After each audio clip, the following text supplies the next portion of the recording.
बताइए। पहली, जब मंदिर में फूल बंगले बनते थे वह शाम के समय बनते थे, लेकिन कुछ गोस्वामियों द्वारा कोर्ट का सहारा लिया गया और वो कोर्ट पहुंचे, उसके बाद दिन में ही फूल बंगले बनने लगे। क्या ये उचित था? देखिए, मैंने अभी आपसे थोड़ी देर पहले कहा कि किस परंपरा को कहां लिखा गया, किसने उस परंपरा का निर्माण किया। पहली बात तो ये प्रश्न उठता है कि परंपराएं बनी कैसे। जी, देखने वालों को यह समझ में आना चाहिए कि परंपरा शब्द है, वो परंपरा आया कहां से शब्द। जब हमको हमारे पूर्वजों के द्वारा किसी तरीके का कोई ज्ञान या कोई पूजा पद्धति बताई जाती है, जिसका निर्वहन हम लगातार तौर पर करते चले जाते हैं, हजारों साल, सैकड़ों साल, या 500 साल, या 800 साल, या जो है 1000 साल से, वो परंपराएं ऑटोमेटिकली बनती रहती हैं। वो परंपराएं बनती भी हैं और उन परंपराओं में संशोधन भी होता है, नई परंपराओं का गठन भी होता है। जहां तक आपने फूल बंगले की बात करी, जिसके लिए माननीय हाईकोर्ट और सर्वोच्च न्यायालय सुप्रीम कोर्ट के जो है बहुत क्लियर कट आदेश है, ठीक, जिसके अंदर उन्होंने बहुत स्पष्ट तौर पर यह पूछा कि गर्मियों में जब ठाकुर जी फूल बंगले में विराजते हैं, जी, तो पहला प्रश्न यह है कि ये कुंज बिहारी हैं। कुंज क्या है?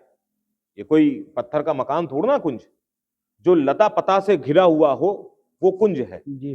तो जो हर समय कुंज में रहते हों, उनके लिए दिन का फूल बंगला या रात के फूल बंगले की व्यवस्था क्या? वो तो उस कुंज में ही निवास करते हैं। कोर्ट ये बताता है कि भाई जब फूल बंगला बन रहा है तो वो गर्मियों से राहत के लिए बनता है ठाकुर जी को। जी, तो गर्मियों से राहत दिन की गर्मी के लिए है कि शाम की जब समय सूरज जो है अंधकार में चला जाता है तब के लिए? और किस परंपराओं की बात करते हैं आप कि जब मंदिर के अंदर 1950 के बाद तो वृंदावन में लाइट आई है, उससे पहले हमारे यहाँ लैंपों में दर्शन होते थे। फूल बंगले कहां बनते होंगे और क्या परंपरा भी तो दिखते अभी होंगे? से टूटी है, 2009 के बाद से शायद टूटना प्रारंभ हुआ किस है। चीज के बारे में? मैं आपसे फूल बंगले की बात कर रहा हूं ना, मैं फूल बंगले की पूछ रहा हूँ उसी आपसे। फूल बंगले का ही जवाब दे रहा हूं जी, कि जिस समय आज अभी आप मेरा इंटरव्यू ले रहे हैं, दो हाइलोजन लग रही हैं, तब ये आपके लगाए हुए यहाँ पर ये पीछे महाराज दिखाई दे रहे हैं और यहाँ ये फूल वगैरह दिखाई दे रहा है। अगर ये दीपक जल रहे हो तो क्या दिखाई देगा? तो वो फूल बंगले जो जी। बनते थे, मैं तो समझता ही नहीं हूं कि वो शाम को बनते होंगे, क्योंकि दिन की जो धूप होती है, ठाकुर जी का गर्भगृह से बाहर आने का जो कारण है वो इस वजह से कि जो गर्मी ज्यादा है, तो वो उस फूलों की ठंडक से उनको आराम मिले।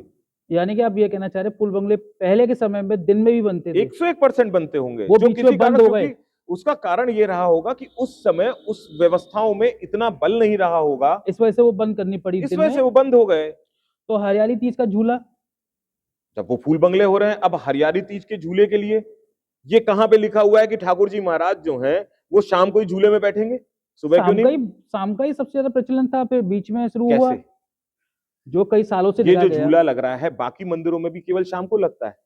जी, प्रश्न ये है। बाकी कई मंदिरों में शाम को ही लगता है। सुबह से लेकर शाम तक लगता है।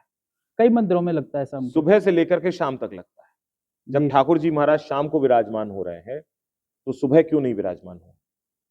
क्यों आप पब्लिक को उस स्पेशल दर्शन के लिए बाउंड करें कि वो केवल शाम को ही आए? तो यानी कि आपका कुल मिला के कहना है जो ये परंपरा थी, ये परंपरा तोड़ी नहीं गई है, बंद हो गई थी बीच में, फिर से सुचारू किया गया है। वापस सुचारू करी गई, और समय के साथ हर चीज में परिवर्तन होता है। देश जी, के संविधान में 50 अमेंडमेंट आ गए हैं। जिस समय भीमराव अंबेडकर साहब ने वो संविधान बनाया होगा, उस समय की भौगोलिक परिस्थितियां कुछ और थी। वर्तमान भारत की भौगोलिक परिस्थितियां और रही और उन संविधानों में चेंजेस हो गए।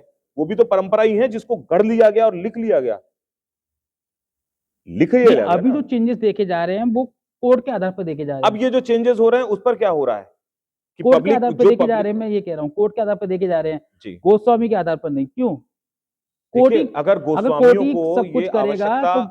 गोस्वामियों को अगर ये आवश्यकता ना पड़ती जी, तो कोर्ट तक कोई नहीं जाता।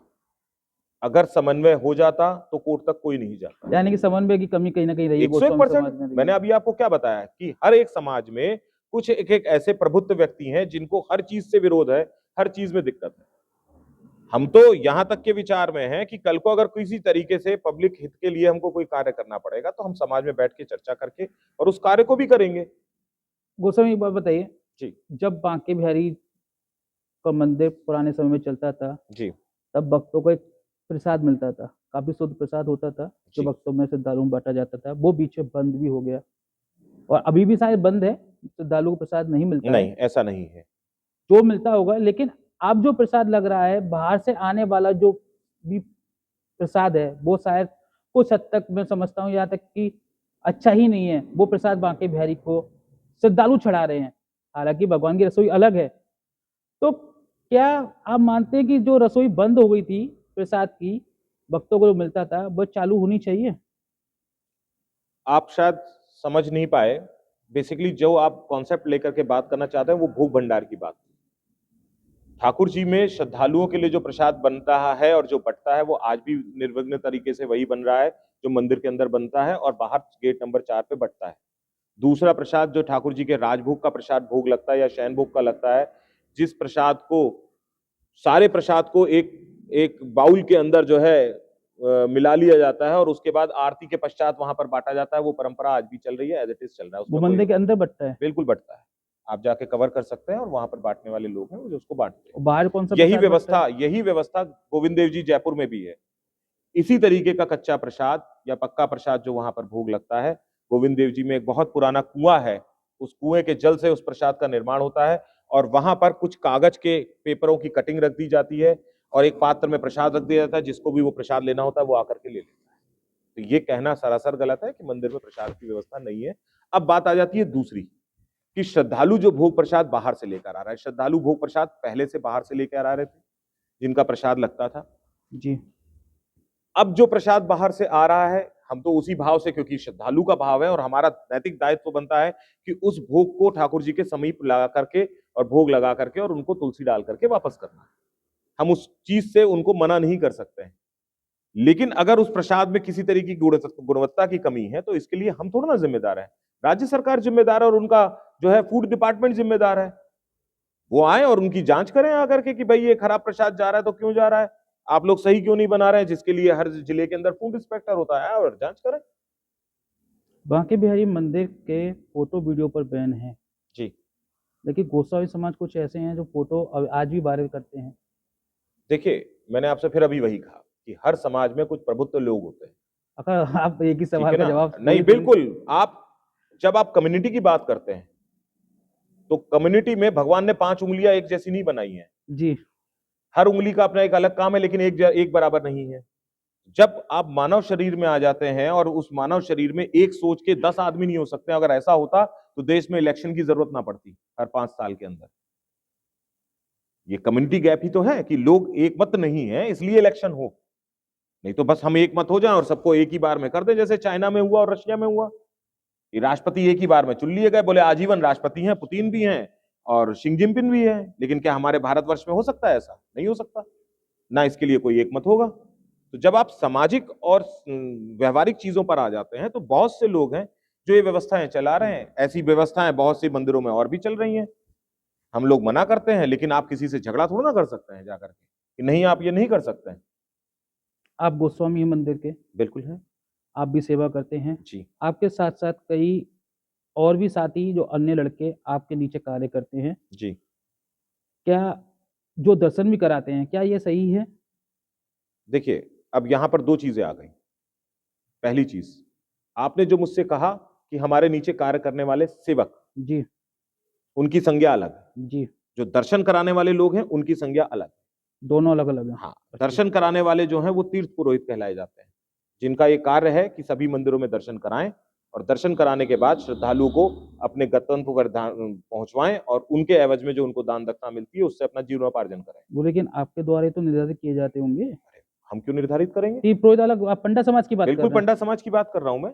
पंडा समाज तो कह रहा है कि मंदिर को एंट्री नहीं देते हम तो। इसके लिए मैं जिम्मेदार नहीं हूं। क्यों? पंडा समाज की एंट्री नहीं हो रही है या क्यों नहीं हो रही है, इसके लिए मैं जिम्मेदार नहीं हूं, क्योंकि मंदिर के अंदर 150 पुलिस बल है और लगभग इतने ही सिक्योरिटी वाले हैं। क्यों उनको एंट्री नहीं हो रही है और किस कारण से नहीं हो रही है, इसके लिए वो हाई पावर प्रबंध कमेटी के पास जाएं और उनसे बोलें। ये उनकी लड़ाई है, वो लड़ेंगे। इसके लिए मैं थोड़ा ना बोलूंगा उनसे। नहीं तो आपके द्वारा जो लोग निर्धारित किए गए हैं, क्या वे सही हैं? हमारे द्वारा जो लोग निर्धारित किए गए हैं वो हमारे सेवक होते हैं, जिनकी जिम्मेदारी हमारी होती है। उनका काम होता है ठाकुर जी का सामान लेकर आना और लेकर के वापस जाना। जी। 56 भोग का प्रसाद लेकर के सर पर आना, क्योंकि 56 भोग 56 किलो प्रसाद होता है और सेवायत आदमी व्यक्ति जो है वो अपरश में रहता है, तो वो बाहर निकल करके वो प्रसाद लाना और ले जाना नहीं कर सकता। तो वो हमारे नीचे जो कार्य करने वाले व्यक्ति होते हैं वो सेवक होते हैं, जो हमारे द्वारा पेड होते हैं, जिनकी पूरी जिम्मेदारी हमारी होती है और उनके लिए हम पहले से ही बता दिए जाते हैं, चिन्हित करा दिए जाते हैं कि साहब ये हमारे पास में, ये मेरी 22 या 23 दिन की सेवा है, ये मेरे पास में 3 व्यक्ति हैं, ये 3 व्यक्ति जो हैं मंदिर के अंदर मेरे जो शिष्य हैं उनको लाने ले जाने का कार्य करेंगे, इनके द्वारा जो सामान मेरे शिष्यों के द्वारा जो चढ़ाया जा रहा है उसको लाने और ले जाने का कार्य करेंगे, क्योंकि मैं अपरश में हूं और मैं ये कार्य नहीं कर सकता हूं। इस बात की अनुमति दी मांगी जाती है और अनुमति मिलती है, क्योंकि फिर वो कौन करेगा? या तो फिर अगर आपको उनसे प्रॉब्लम है तो हमको मंदिर से कर्मचारी उपलब्ध करा दीजिए, हम व्यवस्था करा लेंगे अपनी। आपने लोगों की बात हुई है, लड़कों की बात हुई है, जी लेकिन अभी 1-2 दिन में जी कुछ एक वाक्य सामने आया होगा, आपने देखा होगा, किसी गोस्वामी के साथ कोई व्यक्ति जो कार्य करता था जी सेवा कराने का, जी उस लड़के ने कई वीडियो बनाई हैं जी लड़कियों के साथ जी और वो वायरल भी हो गई हैं। जी वो लड़का किसी गोस्वामी के साथ कार्य करने का बताया गया है। जी। तो क्या ऐसे लोगों को रखना सही है?